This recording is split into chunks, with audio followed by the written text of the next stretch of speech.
এই সংক্ষিপ্ত সময়ের মধ্যে একজন পবিত্র মানুষকে নিয়ে কথা বলবো ইনশাআল্লাহ তাআলা। সমসাময়িক প্রেক্ষাপটে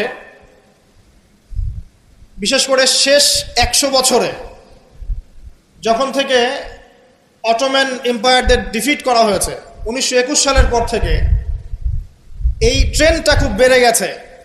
নবী করিম সাল্লাল্লাহু আলাইহি ওয়াসাল্লামের পবিত্র চরিত্র নিয়ে এখন যে যার মতো করে ব্যাখ্যা করার প্রয়াস পেয়েছে আর কি।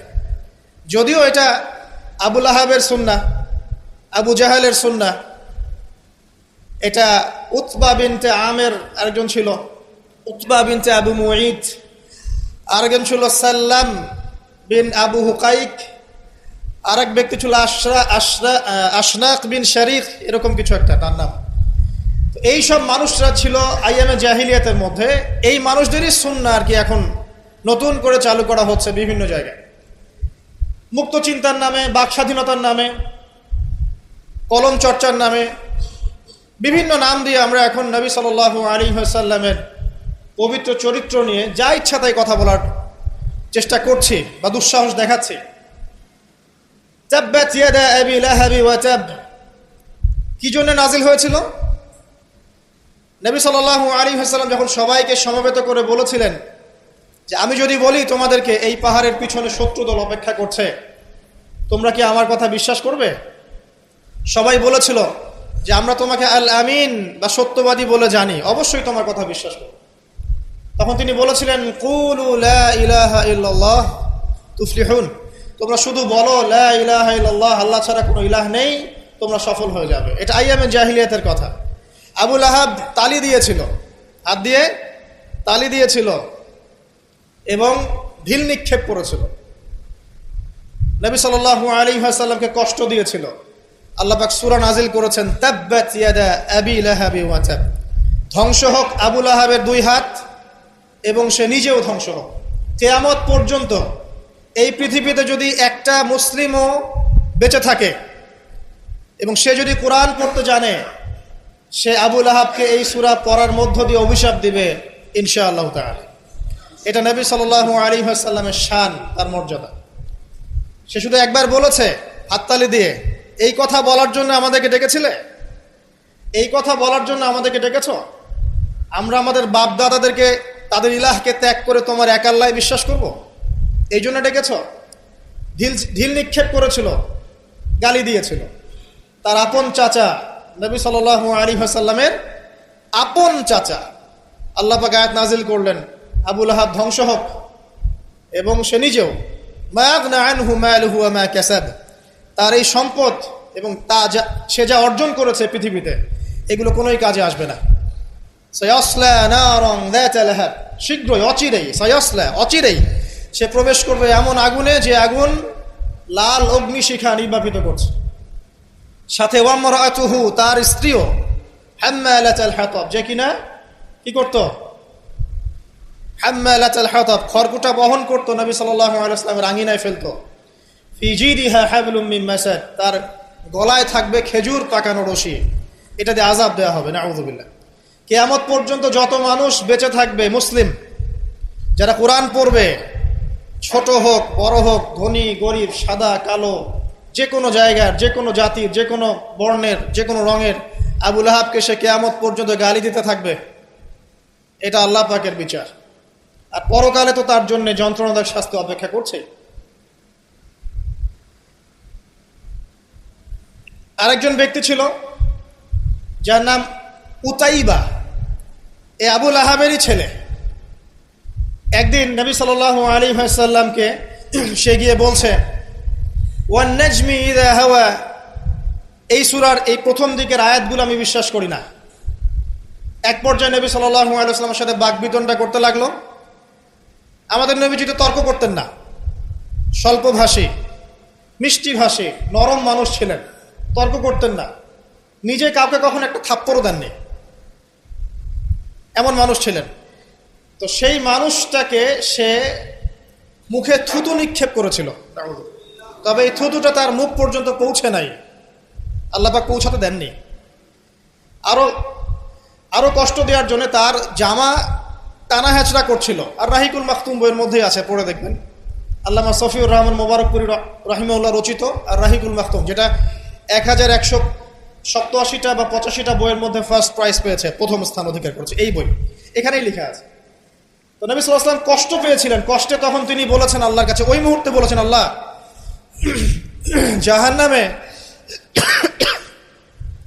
জাহান্নামে তোমার যে কুকুরগুলো আছে, জাহান্নামে কুকুর আছে আযাব দেওয়ার জন্য, এগুলোর মধ্যে একটা এর পিছনে আল্লাহ তুমি লেলিয়ে দিও।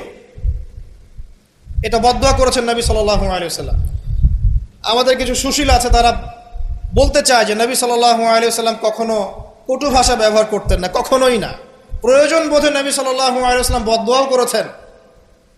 প্রয়োজন বোধে নবী সাল্লাল্লাহু আলাইহি ওয়াসাল্লাম টানা 1.5-2 মাস ধরে বদদুয়া করেছেন। কোথায়? রাজির ঘটনা। রাজি একটা ঝর্ণার নাম বা একটা কূপের নাম, এক একজন এক একভাবে ব্যাখ্যা করে। এখানে 10 জন সাহাবীকে চোরাগুপ্তা হামলা চালিয়ে হত্যা করা হয়। একদল লোক এসে বলেছিল, আপনার সাহাবীদের মধ্যে এমন কিছু সাহাবীকে পাঠান যাদেরকে আমাদের কওমে নিয়ে গেলে ইসলাম শেখা যাবে, মুআল্লিম। নবী সাল্লাল্লাহু আলাইহি ওয়াসাল্লাম 10 জন সাহাবীকে পাঠিয়েছিলেন। এই 10 জনকে ট্র্যাপে ফেলে, এখন যেমন মুসলিমদেরকে ট্র্যাপে ফেলে হত্যা করা হয়, ট্র্যাপে ফেলে 10 জনকে হত্যা করা হয়। 3 জন ভাগ্যবশত বেঁচে যান, পাহাড়ের উপরে আশ্রয় নেন। তাদেরকে বলে, তোমরা নেমে আসো, তোমাদেরকে ছেড়ে দিব। তারা তীরের আঘাতে ক্ষতবিক্ষত ছিলেন, তারা মনে করলেন হয়তোবা তার অঙ্গীকার রক্ষা করবে, নেমে আসলেন। নামার সাথে সাথেই তাদেরকে বেঁধে ফেললো, মক্কায় বিক্রি করে দিল। তাদের মধ্যে একজনের নাম খুবাইব রাদিয়াল্লাহু আনহু। খুবাইব রাদিয়াল্লাহু আনহু, যার নাম আমাদের যুব সমাজ জানে না। আমাদের যুব সমাজ শাহরুখ খানের নাম জানে, খুবাইব রাদিয়াল্লাহু আনহু নাম জানে না। যাকে মক্কার সবার সামনে, একটা গাছের নিচে মক্কার সবার সামনে শুলদণ্ড দিয়ে হত্যা করা হলো। শুলদণ্ড মানে পিছনের রাস্তা দিয়ে কিছু একটা লোহার দণ্ড প্রবেশ করিয়ে মাথা দিয়ে বের করে দেওয়া। এই দণ্ড দিয়ে তাকে হত্যা করা হয়েছে। হত্যা করার আগে তাকে বলা হয়েছে, তুমি কি চাও? সে বলেছে, আমি 2 রাকাত নামাজ পড়তে চাই। এবং নামাজটাকে সংক্ষিপ্ত করেছে। সংক্ষিপ্ত করে সে হাত তুলে আল্লাহর কাছে দোয়া করেছিল, আল্লাহ উপস্থিত যারা আছে এদের একটাকেও তুমি ছেড়ো না। ওয়াকতুলহুম বাতাদা, তাদের সবাইকে তুমি সবগুলাকে এক জায়গায় করে হত্যা করো। দেখা গেছে ওই সবার লাশ বদরের কূপে পড়েছিল। বদরের পরেও যে যুদ্ধগুলো হয়েছে এগুলোতে এরা মারা গেছে। বদরের পরে যে যুদ্ধগুলো হয়েছে এর পরে এগুলো মারা গেছে। আসলে ঘটনাটা বদরের পরেই সম্ভবত। যাই হোক, আমি যেটা বলতে চাচ্ছি, খুবাইব রাদিয়াল্লাহু আনহুকে তখন অপশন দেওয়া হয়েছিল যে তোমার জায়গায় যদি মুহাম্মদ সাল্লাল্লাহু আলাইহি ওয়াসাল্লামকে হত্যা করি, তুমি কি নিষ্কৃতি নিবে? সে তখন বলেছিল রাদিয়াল্লাহু আনহু যে আমার জায়গায় মুহাম্মদ সাল্লাল্লাহু আলাইহি ওয়াসাল্লামের একটা চুলকেও যদি আঘাতপ্রাপ্ত করা হয় আমি সেটাও বরদাস্ত করব না। এবং তিনি তখন একটা কবিতা আবৃত্তি করেছিলেন, বিভিন্ন কিতাবের মধ্যে কবিতাটা আছে, ওয়ালাস্তু বালি হিনা উক্তালু মুসলিমান, আমি কোনো পরোয়াই করি না যখন আমাকে মুসলিম হিসেবে মৃত্যু দেওয়া হচ্ছে। আলাই জামিন কানা লিল্লাহি মাসরাই, যে পাশেই আমাকে পাশ ফেরানো হোক না কেন, এই পাশ আল্লাহর জন্যই।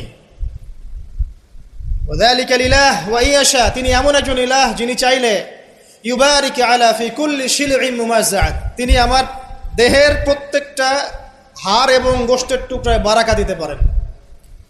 তাকে এভাবে শহীদ করা হয়। তো এই 10 জনকে ট্র্যাপে ফেলে হত্যা করা হয়েছিল। খুবাইব রাদিয়াল্লাহু আনহু তাদের মধ্যে একজন। খেয়াল করে দেখেন, নবী সাল্লাল্লাহু আলাইহি ওয়াসাল্লাম এই ঘটনার পরে 1 থেকে 1.5 মাস তিনি টানা বদদুয়া করেছেন এই কওমকে যেন আল্লাহ পাক ধ্বংস করে। ঠিক আরেকটা ঘটনা এর কয়েক মাস পরে ঘটে যায়, এর নাম বীরে মাউনার ঘটনা।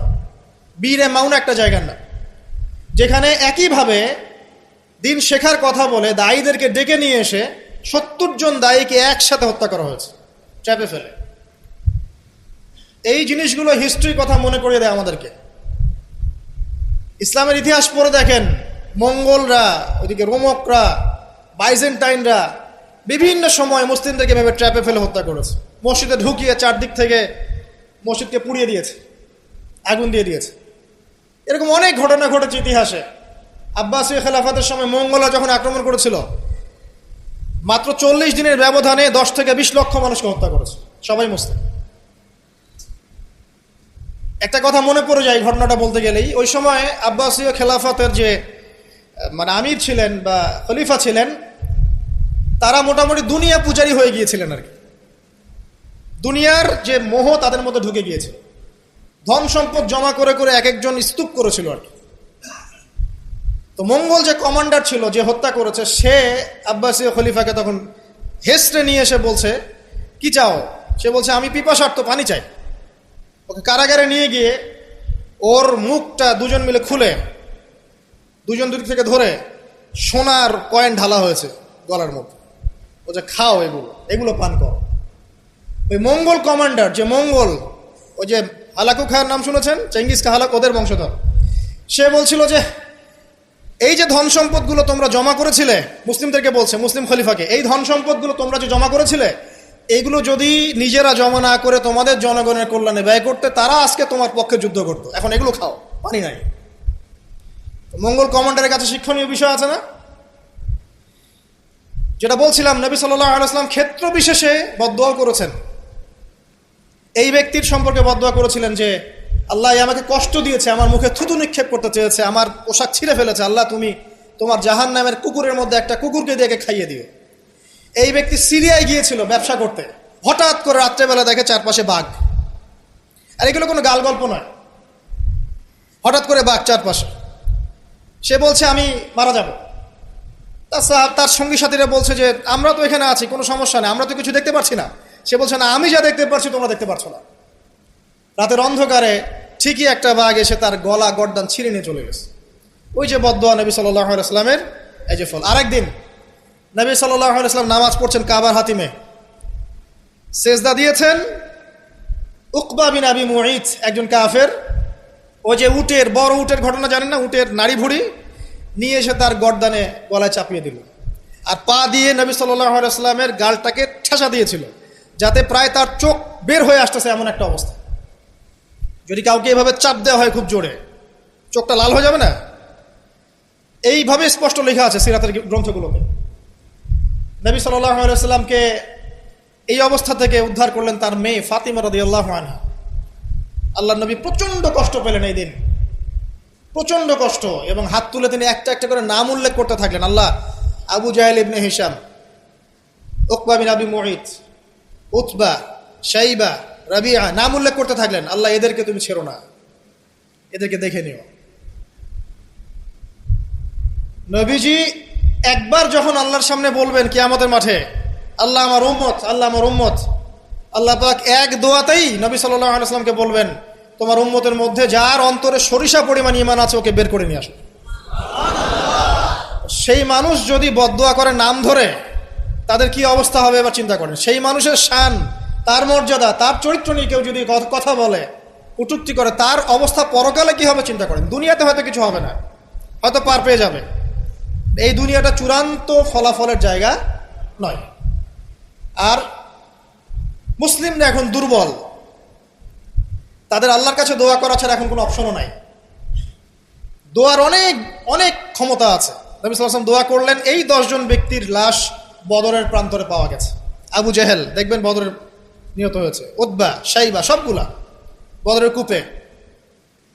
এবং কূপে যখন তাদেরকে ফেলা হয়েছে, নবী সাল্লাল্লাহু আলাইহি ওয়াসাল্লাম কূপের পাশ দিয়ে যাওয়ার সময় বলছিলেন, তোমরা কি তোমাদের জাযা পেয়ে গেছো? তখন সাহাবীরা বলছেন, ইয়া রাসূলুল্লাহ, তারা তো মাইয়িত, তারা তো শুনতে পাচ্ছে না, আপনি কার সাথে কথা বলছেন? নবীজি বললেন, অবশ্যই তারা আমার কথা শুনছে এখন। আরেকজন ব্যক্তি ছিল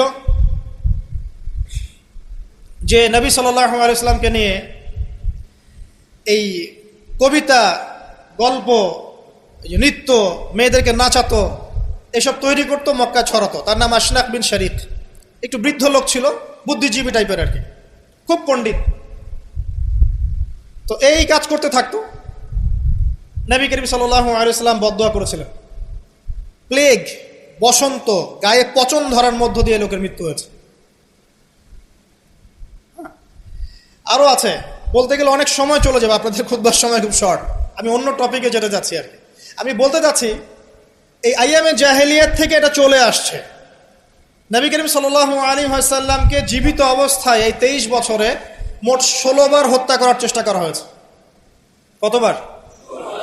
এবং তাকে এই 23 বছরের নববী জীবনে প্রায় 15টা গালি খেতে হয়েছে। সাহের, জাদুকর, কাযযাব, মহামিথ্যাবাদী, ফারিকুল জামাত বিভক্তকারী, ঐক্য বিনষ্টকারী, অনেক কথা শুনতে হয়েছে, 15টার মতো। কাবা ঘরে যখন তিনি তাওয়াফ করছেন মক্কা বিজয়ের পর, তখনও তাকে চোরাগুপ্ত হামলা চালিয়ে হত্যা করার চেষ্টা করা হয়েছে। তিনি বসে আছেন, তার সামনে তরবারি নিয়ে গেছে, আল্লাহ ওহির মাধ্যমে জানিয়ে দিয়েছেন, তিনি বলেছেন তরবারি কি জন্য এনেছো? আমাকে হত্যা করার জন্য। সাথে সাথে সে মুসলিম হয়েছে। ইহুদিরা ডেকেছে, এই যে বনু নাজির গোত্র, যাদের ঘটনা সূরা হাশরের মধ্যে বর্ণিত আছে, সূরা হাশরের পিছনে দেখবেন বনু নজিরের ঘটনা আছে। বনু নজির এরা ডেকেছে নবী সাল্লাল্লাহু আলাইহি ওয়াসাল্লামকে, চুক্তি নিয়ে আমরা কথা বলবো, আমরা শান্তি নিয়ে কথা বলবো, এই জন্য ডেকেছে। নবী করিম সাল্লাল্লাহু আলাইহি ওয়াসাল্লাম আবু বকর ওমর রাদিয়াল্লাহু আনহুকে নিয়ে গিয়েছেন, দেয়ালের পাশে বসেছেন, উপর থেকে পাথর ফেলে হত্যা করার চেষ্টা করা হয়েছে। আল্লাহ পাক জানিয়ে দিয়েছেন, তিনি সেখান থেকে চলে গেছেন। প্রায় 16 বার, আমার ছোট্ট গবেষণা, সিরাতের বইগুলো পড়ে দেখেন, প্রায় 16 বার তাকে হত্যা করার চেষ্টা করা হয়েছে। তাকে জীবিত অবস্থায় প্রায় 15টা গালি খেতে হয়েছে। কিন্তু প্রত্যেকটা বিষয়ের রিফ্লেকশন একই রকম ছিল না। মাক্কি জীবনে নবী সাল্লাল্লাহু আলাইহি ওয়াসাল্লাম প্রচন্ড সবর এবং ধৈর্যের পরিচয় দিয়েছে। দোয়া করেছেন, বদদোয়া করেছেন, হেদায়েতের দোয়া করেছেন। কিন্তু মাদানী জীবনে যখন নবী করিম সাল্লাল্লাহু আলাইহি ওয়াসাল্লাম যখন একটা স্টেটের প্রধান, রাষ্ট্রপ্রধান, তার কাছে ইকোনমিক পাওয়ার, পলিটিক্যাল পাওয়ার, সামরিক পাওয়ার সবকিছু আছে, একটা সুপার পাওয়ারের মতো, ঠিক তখন তিনি এই অপবাদগুলো সহ্য করেন নাই। একজন ব্যক্তির নাম কাব বিন আশরাফ, নবী করিম সাল্লাল্লাহু আলাইহি ওয়াসাল্লাম সাহাবীদেরকে বলেছেন, ওকে মেরে চলে আসো। সাহাবীগণ এই মিশনটা বাস্তবায়ন করেছে। পরে আরেকজন ছিলেন সাল্লাম বিল হুকাইক, আর এক ইহুদি নেতা। নবীজি একদিন বলেন, আমাকে কষ্ট দিয়েছে, কে আছো আমার মনে শান্তি দিতে পারো? 3জন সাহাবী চলে গেলেন। খায়বারের দুর্গের মধ্যে ঢুকেই তার কেসাস করা হয়েছে। সবসময় রিফ্লেকশন একই রকম ছিল না। মক্কা বিজয়ের পরে, মক্কা বিজয়ের দিন তিনি সবাইকে ক্ষমা করে দিয়েছেন আমভাবে, শুধু কয়েক শ্রেণীর মানুষ বাদ দিয়ে। যার মধ্যে এক শ্রেণী হচ্ছে যারা নবী করিম সাল্লাল্লাহু আলাইহি ওয়াসাল্লামকে সারা জীবন বিভিন্নভাবে কথা, গান, লেখা, নর্তকী বিভিন্নভাবে তাকে কষ্ট দিত। ইবনু খাতাল নামে একজন ব্যক্তি ছিল, সে কাবা ঘরের গেলাফ ধরে ঝুলেছিল। ওই অবস্থায় আলী রাদিয়াল্লাহু আনহু তাকে হত্যা করেছে। আমি আপনাদেরকে বলছি না যে এটা সলিউশন, আমি এটা বলছি না আপনাদেরকে। আমি আপনাদেরকে বলতে চাচ্ছি, জীবিত অবস্থাতেই নবী সাল্লাল্লাহু আলাইহি ওয়াসাল্লামকে প্রায় 15টা গালি খেতে হয়েছে, তাকে 16 বার হত্যা করার চেষ্টা করা হয়েছে। কিন্তু সবসময় তার রিফ্লেকশন একই রকম ছিল না, প্রতিক্রিয়া একই রকম ছিল না।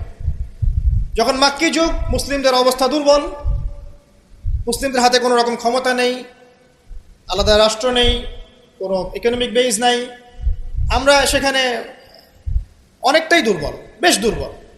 বরং সেখান থেকে হিজরত করে চলে যেতে হয়েছে মদিনায়, তাই নয় কি? সেক্ষেত্রে ওই জায়গায় নবী করিম সাল্লাল্লাহু আলাইহি ওয়াসাল্লাম কোনো রকম সামরিক এগ্রেশন নেন নাই, কোনো রকম সামরিক বা আঘাতের বদলে আঘাত, এই টাইপের কোনো কনক্লুশনে তিনি যাননি। সবর করেছেন, বদদোয়া করেছেন। ঠিক যেমন আমি বললাম, আমাদের করণীয় এখন এটাই, সবর করতে হবে, আপনাকে বদদোয়া করতে হবে, আপনি নিজের রাসূলের আদর্শের উপর থেকে দেখাবেন, ইত্যাদি ইত্যাদি। এখন আপনার সেই ক্ষমতা নাই, সিম্পল। এখন আপনি এরকম কোনো ইনিশিয়েটিভ নিতে যাবেন না। এই অবস্থায় আপনি এরকম কোনো ইনিশিয়েটিভ নিতে যাবেন না যেমনটা নবীজি মদিনায় নিয়েছিলেন। তাহলে মুসলিমরা উল্টা ক্ষতির মধ্যে